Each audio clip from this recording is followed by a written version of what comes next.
Friends, दिल से स्वागत है आप लोगों का गॉड स्टडी यूट्यूब चैनल पे। फ्रेंड्स, एक आदमी 10 मीटर से अधिक की दूरी को स्पष्ट नहीं देख रहा है तो उसको कौन सा बीमारी है? निकट दृष्टि दोष, दूर दृष्टि दोष, मोतियाबिंद, दीर्घ दृष्टि दोष या क्या होगा? तो राइट आंसर बताइए। तो एक आदमी 10 मीटर से दूर साफ नहीं देख पाता है, यानी कि 10 मीटर तक तो वो देख पाता है, यानी कि निकट की वस्तु को तो देख पाता है, दूर की वस्तु को नहीं देख पाता है, तो उसको है मायोपिया, निकट दृष्टि दोष। B is correct answer, B is correct answer.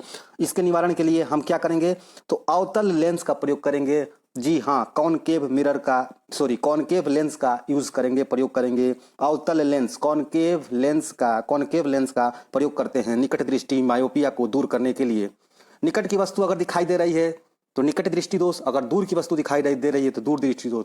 दूर दृष्टि दोष को हम कहते हैं हाइपरमेट्रोपिया। हाइपरमेट्रोपिया के निवारण के लिए हमें उत्तल लेंस की आवश्यकता होती है, तो यहाँ पर राइट आंसर होगा निकट दृष्टि दोष मायोपिया। चैनल पर नए हैं तो चैनल को प्लीज सब्सक्राइब कर लीजिएगा।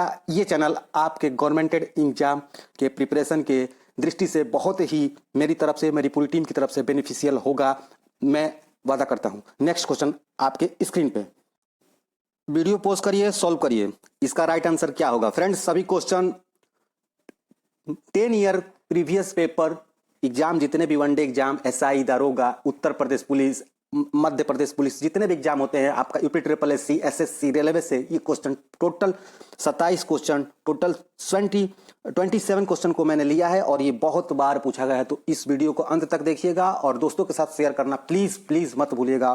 तो लोलक, आपको आंसर पता चल गया होगा। लोलक पेंडुलम गर्मियों में सुस्त क्यों हो जाती है? सबको पता है, लोलक की लंबाई बढ़ जाती है। टी इज इक्वल टू होता है 2 pi under root L by g. जहाँ पे एल का मान जब बढ़ेगा तो टी भी बढ़ जाएगा, तो लोलक की लंबाई बढ़ जाती है। टेम्परेचर बढ़ने से हमारा रेखीय प्रसार अधिक हो जाता है, क्षेत्रीय प्रसार अधिक हो जाता है, आयतन प्रसार अधिक हो जाता है। तो जो धागा होता है, धागा की लंबाई भी बढ़ जाती है। बोब होता है, जो गोला होता है, उसका भी डाया बढ़ जाता है, जिसके कारण लोलक की लंबाई बढ़ जाती है तो उसका आवर्तकाल भी बढ़ जाता है। और जब आवर्तकाल बढ़ेगा तो आपकी जो मोशन होगी वो सुस्त होगी, धीरे धीरे होगी, क्योंकि ज़्यादा टाइम में हमको ज़्यादा समय में उतना ही दूरी तय करना है, तो हम धीरे धीरे तय करेंगे। तो जो हमारा बोब होता है, जो हमारा पेंडुलम होता है, ये लंबाई बढ़ने के कारण और इसका डाया भी बढ़ने के कारण लोलक की लंबाई बढ़ जाती है। लोलक की लंबाई भी बढ़ जाती है, कुछ धागा भी खींच जाता होगा, तो जिसके कारण यह सुस्त हो जाती है। तो राइट आंसर लोलक की लंबाई बढ़ जाती है, जिससे सुस्त हो जाता है, क्योंकि उतना टाइम जो पीरियड है, उतना समय में हमको उतने ही टाइम में हमको मोशन जो होता है, उतना ही दूरी अधिक समय में तय करना होता है। लोलक की लंबाई बढ़ जाने के कारण गर्मियों में जो लोलक होती है, पेंडुलम होती है, वो सुस्त हो जाती है। सी इज करेक्ट आंसर। बार बार जोड़ देने के कारण मोस्ट इंपॉर्टेंट क्वेश्चन है और रिपीट हुआ है, और रेलवे ने पूछा है इस क्वेश्चन को, एसएससी ने भी पूछा है। नेक्स्ट क्वेश्चन आपके स्क्रीन पे। फ्रेंड्स, क्वेश्चन आपके सामने है। ऑप्शन में आप 60 dB भी कर लीजिए, 90 dB भी कर लीजिए और 190 dB भी कर लीजिए। ए बी सी बताइए राइट आंसर क्या होगा? टाइपिंग एरर है, तो इसका मनुष्यों के लिए मानक ध्वनि कितना होता है? तो सबको पता है, तो मनुष्यों के लिए मानक ध्वनि जो होता है 60 dB, रट लीजिएगा, 60 dB is right answer. 60 dB जो होता है मनुष्यों के लिए मानक ध्वनि स्तर होता है, 60 dB is correct answer. 60 dB मनुष्यों के लिए मानक ध्वनि स्तर निर्धारित किया गया है। पूछा गया क्वेश्चन है, हल्के में मत लीजिएगा। 60 dB इज करेक्ट आंसर, रट लीजिएगा 60 dB। नेक्स्ट, ट्रांजिस्टर के निर्माण में किस वस्तु का प्रयोग किया जाता है? तो अर्धचालक का प्रयोग किया जाता है। अर्धचालक में किसका? जर्मेनियम होता है, सिलिकॉन होता है, और भी अर्धचालक होते हैं, लेकिन सिलिकॉन मोस्ट राइट आंसर होगा, क्योंकि सिलिकॉन सबसे ज्यादा प्रयोग किया जाता है, आसानी से उपलब्ध भी होता है। ठीक है, तो ट्रांजिस्टर का निर्माण में सिलिकॉन का प्रयोग किया जाता है। पूछा गया क्वेश्चन है, रट लीजिएगा। Next question. तो फ्रेंड्स, क्वेश्चन आपके सामने है। आपको पता है, अगर आप एग्जाम देते होंगे तो इस क्वेश्चन को तो आप देखे होंगे और राइट आंसर भी पता है। डूबी हुई वस्तुओं का, निगमन वस्तुओं का पता लगाने के लिए जिस उपकरण का प्रयोग करते हैं ना, किसका क्या नाम है? सबको पता है, राइट आंसर होगा सोनार। जी हाँ, sonar is correct answer, right answer sonar. डूबी हुई वस्तुओं, निगमन वस्तुओं का पता लगाने के लिए सोनार का प्रयोग किया जाता है। Next question. फ्रेंड्स, वीडियो को लाइक करना मत भूलिएगा, प्लीज एक लाइक कर दीजिएगा। Next question. फ्रेंड्स, इस क्वेश्चन से भी आप परिचित होंगे।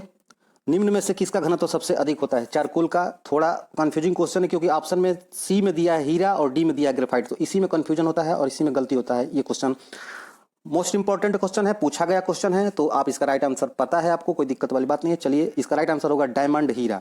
सबसे ज्यादा कठोर भी होता है, क्यों? क्योंकि उसका डेंसिटी जो होता है, घनत्व जो होता है, बहुत ज्यादा होता है। तो मोर हार्ड होता है, सबसे ज्यादा हार्ड होता है हीरा। चतुष्फलकीय होता है, सबको पता है, कार्बन।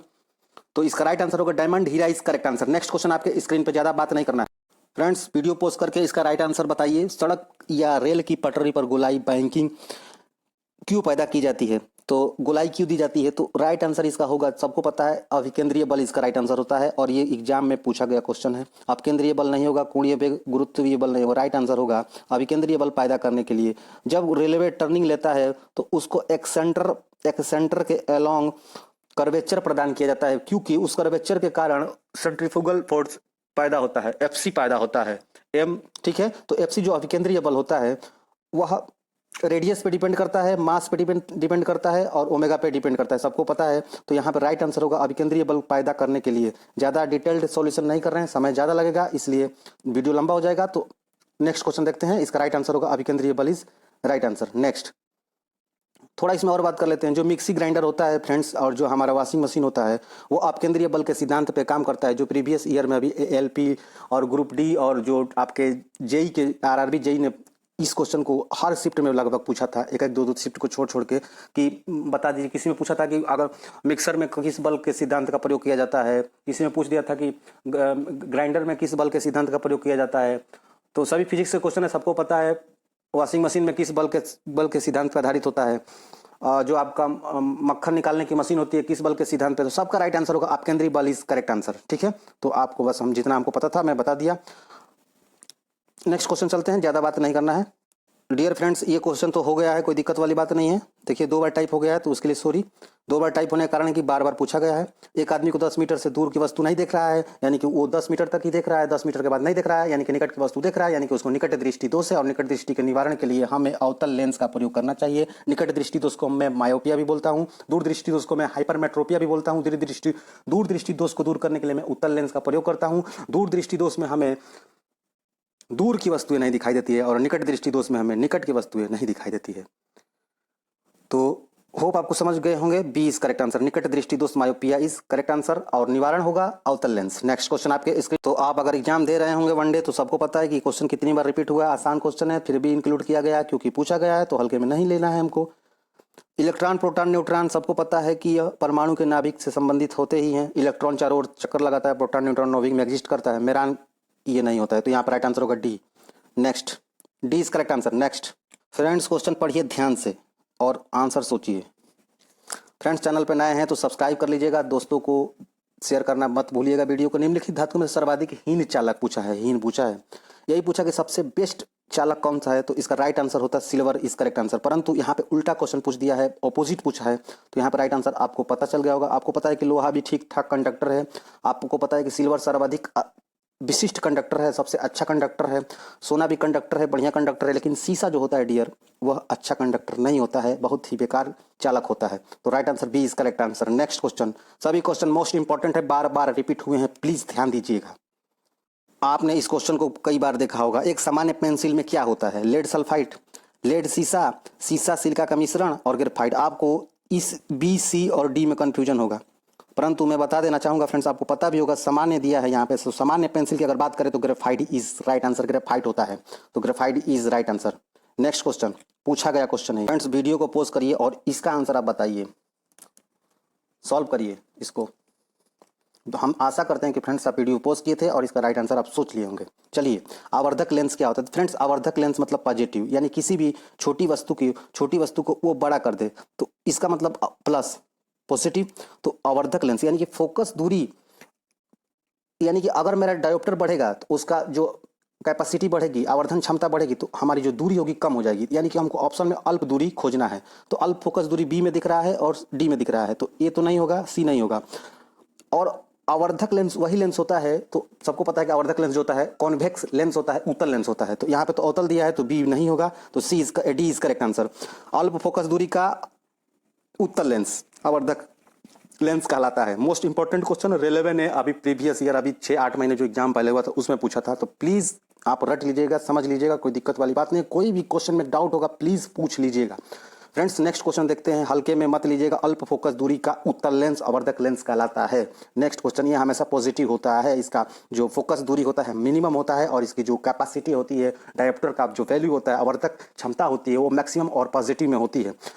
जो उत्तल लेंस है सबको पता है कि हमारी हाइपरमेट्रोपिया यानी कि दूर दृष्टि के निवारण के लिए हमारा उत्तल लेंस का प्रयोग किया जाता है। और अवतल लेंस जो होता है मायोपिया के निदान के लिए, मायोपिया यानी कि मायोपिया मतलब निकट दृष्टि दोष के निवारण के लिए प्रयोग किया जाता है। तो आपको अच्छे से पता हो गया, डी इज करेक्ट आंसर। ज़्यादा समय नहीं लेना है। नेक्स्ट क्वेश्चन फ्रेंड्स, क्वेश्चन आपके सामने, प्रमुख वायु प्रदूषक का एक उदाहरण है ऑक्सीजन, ना हीलियम, ना कार्बन मोनोऑक्साइड, कार्बन डाइऑक्साइड। तो सी इज करेक्ट आंसर। आप एग्जाम दे रहे हैं, सबको पता है, आपको भी पता है कि क्वेश्चन कितनी बार पूछा गया है।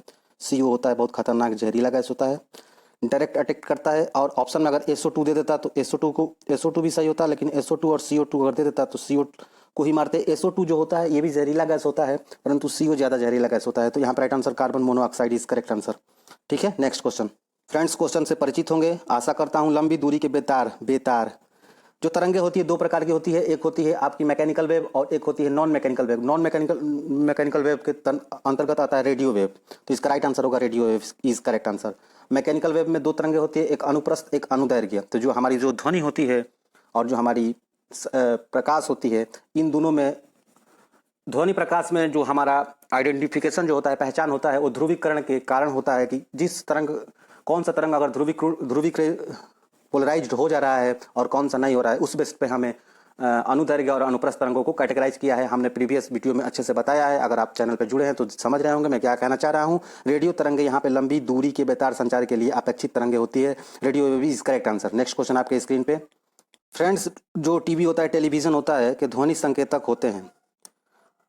फ्रेंड्स, आपने फ्रीक्वेंसी का नाम सुना होगा, तो इसका राइट आंसर होगा frequency, B is correct answer. आवृत्ति मॉड्यूलित होते हैं, उस पर संचालित होते हैं। फ्रीक्वेंसी चेंज करा तो चैनल चेंज हो गया। अगर यही यहाँ पे रेडियो भी दे देता तो उसका भी राइट आंसर होता आवृत्ति मॉड्यूलित। तो यहाँ पे राइट आंसर फ्रेंड्स होगा B is correct answer. Next question, channel पर नए हैं तो सब्सक्राइब करिएगा और दोस्तों के साथ वीडियो को प्लीज़ प्लीज़ प्लीज़ शेयर कर दीजिएगा और एक लाइक जरूर करिएगा, लाइक जरूर कर दीजिएगा। एक लाइक की बहुत जरूरत होती है फ्रेंड्स मोटिवेट करने के लिए फ्रेंड्स। तो इसका राइट आंसर होगा आवृत्ति मॉड्यूल पे काम करता है। और जो रेडियो होता है, जो टेलीविज़न होता है, ये सभी जितने भी हमारे रेडियो होगा, टेलीविज़न हो गया, तो यहाँ पे सभी को में उसका जो फ्रीक्वेंसी चेंज होता है, जो उसका चैनल चेंज होता है, वो आवृत्ति मॉड्यूल पे आधारित होता है, फ्रीक्वेंसी मॉड्यूलेट टेक्नोलॉजी पे आधारित होता है। Next question. Hi friends, question आपके सामने है, तो बताइए। चलिए आप एक कमेंट बॉक्स में हमको बताइएगा, तड़ित चालक जो था उसका निर्माण किसने किया था। ठीक है, तड़ित चालक जो था उनके आविष्कारक का नाम बताइएगा आप कमेंट बॉक्स में। चलिए इस क्वेश्चन में देख रहे हैं, ये पूछा गया क्वेश्चन, इंपॉर्टेंट क्वेश्चन है, आपको पता होगा। तड़ित निम्नलिखित में से किसके द्वारा उत्पन्न होता है। विद्युत शक्ति, विद्युत विसर्जन, विद्युत क्षरण मतलब लीकेज होता है, विद्युत दाब। तो इसका राइट आंसर होता है, देखिए जो विसर्जन होता है, डिस्चार्ज होता है। विद्युत का अगर डिस्चार्ज आप कराओगे हाई अमाउंट में, तो आपका जो होगा बिजली पैदा हो जाएगा, तड़ित पैदा हो जाएगा, करंट। जो स्पार्क होता है, स्पार्क का बड़ा रूप होता है हमारा तड़ित। तो यहाँ पे बी इज करेक्ट आंसर होगा, आपको सबको पता है। आप कमेंट बॉक्स में बताइएगा कि जो पूछा है हमने, बताइएगा उसका राइट आंसर। ठीक है, तो विद्युत विसर्जन इज राइट आंसर। ठीक है, विद्युत विसर्जन इज राइट आंसर। सबको पता है कि तरंगे भी दो प्रकार की होती है, यांत्रिक तरंगे होती है और अयांत्रिक तरंगे होती है।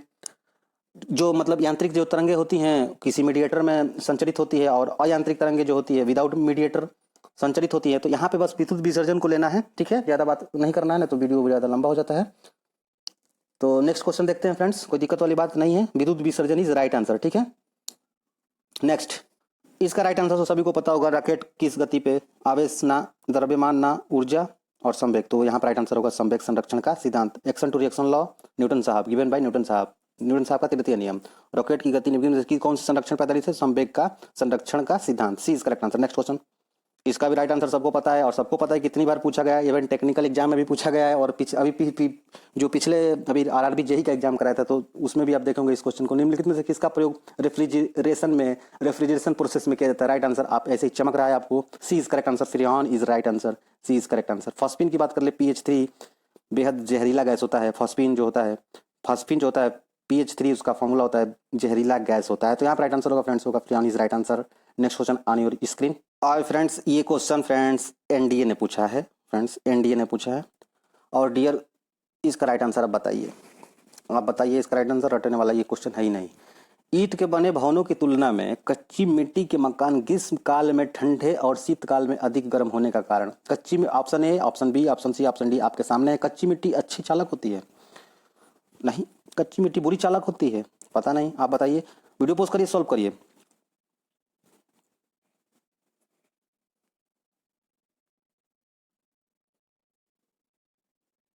आशा करता हूँ आप सॉल्व कर चुके होंगे, कोई दिक्कत वाली बात नहीं है। चलिए देखिए, इसका जो राइट आंसर होगा फ्रेंड्स,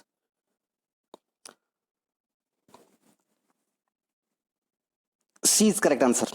कच्ची मिट्टी जो होती है फ्रेंड्स, कम उष्मा रोधी होती है, यानी कि उष्मा का आदान प्रदान तो करती है परंतु कम करती है, ठीक है। इवन अदर मटेरियल जो है, सीमेंट हुआ, सरिया हुआ, गिट्टी हुआ, हमारा जो दीवार हुआ, जो भी दीवार किसी से बनता है, यही सीमेंट सरिया।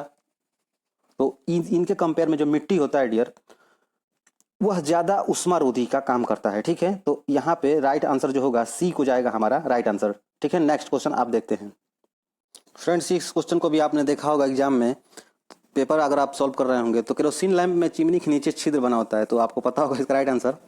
फ्रेंड्स बहुत पुराना क्वेश्चन है, फिर भी इन फ्यूचर पूछा भी जा सकता है। तो इसका राइट आंसर होगा, सबको पता है, सी इज करेक्ट आंसर। ऑक्सीजन की सप्लाई को बढ़ाने के लिए या हवा की सप्लाई को बढ़ाने के लिए C is correct answer. Next friends, video pause करिए और इसको सॉल्व करिए। वायु में ध्वनि का वेग क्या होगा जब तापमान बढ़ेगा तो घटेगा ना, तापमान के घटने से घटता है ना। तापमान देखिए बता रहे हैं, वायु में ध्वनि का वेग अगर तापमान बढ़ेगा तो बढ़ेगा और तापमान घटेगा तो घटेगा। तो यहाँ पे राइट आंसर डी होगा, तापमान घटने से घटता है और तापमान बढ़ने से बढ़ता है, ठीक है। वायु में ध्वनि का जो वेग होता है तापमान के घटने से घटता है। विभिन्न माध्यमों में जो ध्वनि की चाल होती है भिन्न भिन्न होती है, सबको पता है। विभिन्न माध्यम मतलब सॉलिड में अलग, लिक्विड में अलग, ठीक है। किसी भी माध्यम में ध्वनि की चाल मुख्यतः माध्यम की प्रत्यास्थता तथा घनत्व पर मतलब डेंसिटी पर निर्भर करती है, और प्रत्यास्थता मतलब उसकी इलास्टिसिटी पे डिपेंड करती है। ये आपको पता होगा, मैं पिछले प्रीवियस वीडियो में बता चुका हूँ, कोई दिक्कत वाली बात नहीं है। ध्वनि की जो चाल सबसे ज्यादा होती है वो ठोस में होती है, उसके बाद से द्रव में होती है, सबको पता है, उसके बाद से गैस में होती है। और ये भी पता है आपको कि जो ध्वनि की चाल होती है एयर में 332 मीटर पर सेकेंड होती है, और जो जल में ध्वनि की चाल होती है लगभग 1400 से 1500 यानी कि लगभग 1490 मीटर पर सेकंड होती है। 1480 से 1490 मीटर पर सेकंड होती है। और लोहे में ध्वनि की चाल सबको पता है कि 5130 मीटर पर सेकंड होती है। तो इसका राइट आंसर होगा, राइट आंसर इसको जा रहा है हमको, तापमान के घटने से घटता है, ठीक है फ्रेंड्स, कोई दिक्कत वाली बात नहीं है। तो नेक्स्ट देखते हैं। दिमाग लगाइए और प्लीज इसका राइट आंसर बताने की कोशिश करिए। विद्युत जो होती है दीर्घ दूरी तक उच्च वोल्टता एसी, यहाँ पे एसी करंट की बात कर रहा है। ट्रांसमिशन क्यों होता है? वह द्रुतगामी होता है, ऊर्जा की कम हानि होती है, वह सुरक्षित होता है, वह सस्ता होता है। फ्रेंड्स इसका राइट आंसर जो होगा, देखिए जो हमारा एक होता है एसी और एक होता है डीसी। फ्रेंड्स डीसी की उतनी कैपेसिटी नहीं है, ये दूर तक तो जा सकता है लेकिन क्षति बहुत ज़्यादा होगा, लीकेज बहुत ज़्यादा होगा। जैसे मीन्स कहने का मतलब एक सिंपल मतलब बता रहे हैं, देखिए कहने का मतलब ये है कि मैं यहाँ से 20 किलोमीटर हमको दूर जाना है, तो मैं 20 किलोमीटर दूर मैं बाइक से जा रहा हूँ या 4 व्हीलर से जा रहा हूँ, या 20 किलोमीटर दूर मैं पैदल जा रहा हूँ धीमे धीमे, तो मुझे एनर्जी सबसे ज़्यादा लॉस किस में होगा? पैदल जा रहा हूँ। तो ऐसे ही डीसी जो करंट होती है डियर, उसको अगर मैं उसको मैं संचरित कर दे रहा हूँ एक जगह से दूसरे जगह, तो वहाँ पे एनर्जी का जो लॉस होगा, वोल्टेज ड्रॉप बहुत ज़्यादा हो जाएगा। तो यहाँ पर राइट आंसर होगा कि ऊर्जा की हानि कम होने के कारण हम ऐसा चूज करते हैं कि एसी को सप्लाई करते हैं। इसीलिए आप देखे होंगे जो ट्रांसमिशन लाइनें होती है, तारे होती हैं, उसमें एसी करंट फ्लो होता है, ना कि डीसी। तो यहाँ पर राइट आंसर होगा ऊर्जा की कम हानि होती है। और ये क्वेश्चन डियर पूछा गया क्वेश्चन है, रिपीटेड क्वेश्चन है, कई बार पूछा गया है, और एसआई में ये पूछा गया था क्वेश्चन। नेक्स्ट क्वेश्चन देखिए फ्रेंड्स, अगर आप इसका राइट आंसर बताइए। आप एग्जाम देते हो तो सबको पता है कि कितनी बार पूछा गया है, 72, 77, 79 ना 75 इस राइट आंसर। 1975 में आर्यभट्ट छोड़ा गया था, ठीक है। प्रथम उपग्रह हम लोगों का आर्यभट्ट था 1975। नेक्स्ट, तो फ्रेंड्स राइट आंसर इसका बताइए। लेजर एक युक्ति है जिसके द्वारा, तो प्रीवियस क्वेश्चन का सबको पता है 1975, ठीक है, 19 तारीख को, 19 अप्रैल को। तो यहाँ पर राइट आंसर क्या होगा? स्टिमुलेटेड, उद्दीप्त विकिरण प्रसारित होता है लेजर युक्ति के द्वारा। D is correct answer. Next question आपके स्क्रीन पे, ये पूछा गया क्वेश्चन है टेक्निकल एग्जाम में। इस क्वेश्चन को आरआरबी ने पूछा था और एनटीपीसी 2016 और 17 दोनों बार में पूछा गया है ये क्वेश्चन। तो स्टिमुलेटेड विकिरण, उद्दीप्त विकिरण लेजर युक्ति, LASER, उसका LASER, ठीक है, light amplification stimulated emission of radiation, ठीक है। तो स्टिमुलेटेड इसमें आ रहा है, ठीक है, D is correct answer. Next question आप देखते हैं फ्रेंड्स। इस क्वेश्चन से परिचित होंगे आप। जिन पदार्थों में अनंत विद्युत प्रतिरोध होता है, अनंत विद्युत प्रतिरोध यानी कि इंसुलेटर, इंसुलेटर यानी कि विद्युत रोधी, C is correct answer, C is correct answer, ठीक है। नेक्स्ट, इसका राइट आंसर बताइए। ब्लॉटिंग पेपर द्वारा स्याही के अवशोषण में क्या कौन सा सिद्धांत लागू होता है? तो केशिका क्रिया सबको पता है, capillarity is right answer, B is correct answer. और आपको पता भी है कितना बार रिपीट किया क्वेश्चन, तो किसका क्रिया की घटना होती है इसमें। नेक्स्ट क्वेश्चन आपके स्क्रीन पे, इसका राइट आंसर बताने की कोशिश करिए। जब कोई दौड़ती हुई कार अचानक रुक जाती है तो यात्री आगे की ओर क्यों झुक जाते हैं? तो हमने कवर किया था लूसेंट का, तो उसमें हमने अच्छे से सॉल्व किया। इसका राइट आंसर आप बताइए। तो इसका राइट आंसर फ्रेंड्स होगा गति का जड़त्व, बी इज करेक्ट आंसर। ठीक है, जब कोई दौड़ती हुई कार अचानक रुक जाती है तो यात्री जो होता है आगे की ही ओर झुकता है। इसका कारण होता है कि वह मूवमेंट की स्थिति में ही रहना चाहता है। कोई भी वस्तु विराम है तो विराम में रहेगा, कोई वस्तु गतिमान है तो गतिमान में रहेगा, जब तक कि उस पर कोई एक्सटर्नल फोर्स न लगाया जाए। और जो कंबल से धूल अलग हो जाते हैं झड़के, वही इसका भी वही कॉन्सेप्ट है, इनर्सिया का कॉन्सेप्ट है। तो यहाँ पे गति का जड़त्व is right answer. Next question आपके स्क्रीन पे, लूसेंट का सोल्यूशन आप पढ़ना ही देखें फ्रेंड्स, तो जाकर आप देखिए, वीडियोज में जाकर देखिए, प्लेलिस्ट में भी है कुछ वीडियो, तो वहाँ से देखिए अच्छे से और सब सॉल्व करिए उसको। सब लूसेंट के सामान्य ज्ञान का हमने फिजिक्स कराया है, आप देख सकते हो। डियर फ्रेंड्स, लाइट प्रकाश के हमने टॉप 500 सीरीज जो कि प्रीवियस ईयर में पूछे गए हैं वनडे एग्जाम में, तो इसका पार्ट 1 अपलोडेड है। आप देखना चाहते हैं तो देख सकते हैं, वीडियोज में आपको मिल जाएगा। ठीक है, प्लीज़ इसको देखिएगा, सभी क्वेश्चन पूछे गए हैं इसलिए हम इन्फॉर्म कर दे रहे हैं, आप देख सकते हो। ठीक है, कोई दिक्कत वाली बात नहीं है, आप देख भी सकते हो, आप नहीं भी देख सकते हो। आपको देखने के बाद समझ में आएगा कि हाँ ये क्वेश्चन पूछे गए हैं और ये क्वेश्चन हमने एग्जाम में देखे हैं हूबहू। ठीक है फ्रेंड्स, वही क्वेश्चन बस यहाँ पे इंक्लूड किया गया है।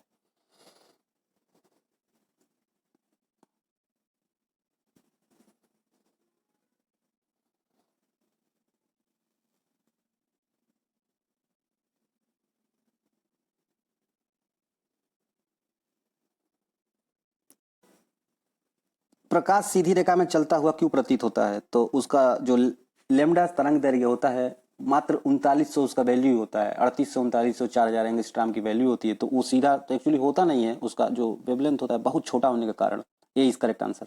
सबको पता है कि लाइट का जो वेवलेंथ होता है 3900 एंगस्ट्रॉम से लेके 7800 एंगस्ट्रॉम के बीच में वेरी करता है।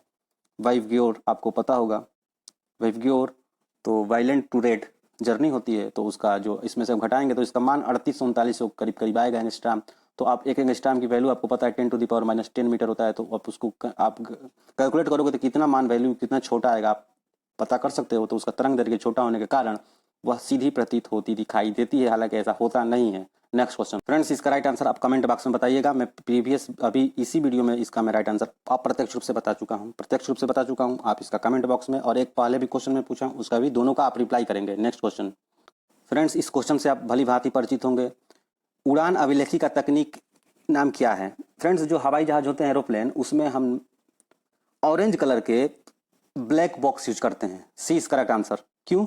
कभी दुर्घटना हो गया, ये प्रत्येक चीज को लेखा जोखा करना, रिकॉर्डिंग करने के लिए, हर हरकत को, जो पायलट होते हैं को पायलट होते हैं उनकी हरकतों को, हम कितना देर काम किए, कब नैपी लिए, कब सोए, कब लंच किए, सबका उनका हर एक चीज़ को जानने के लिए उसमें ब्लैक बॉक्स ऑरेंज कलर का फिट किया जाता है। और एक्सीडेंट होने के बाद वही ब्लैक बॉक्स बहुत काम आता है। अगर कोई भी दुर्घटना ग्रसित हो जाता है विमान, तो काला बॉक्स यानी कि ब्लैक बॉक्स हमारा बहुत मददगार साबित होता है कि यह दुर्घटना कैसे हुई, क्या हुआ, उस समय पे क्या हुआ। तो इसका राइट आंसर काला बॉक्स। और ये क्वेश्चन आपको पता होगा, आप एग्जाम देते हैं तो आपको पता है कि कितनी बार ये पूछा गया है। काला box is correct answer, C is correct answer.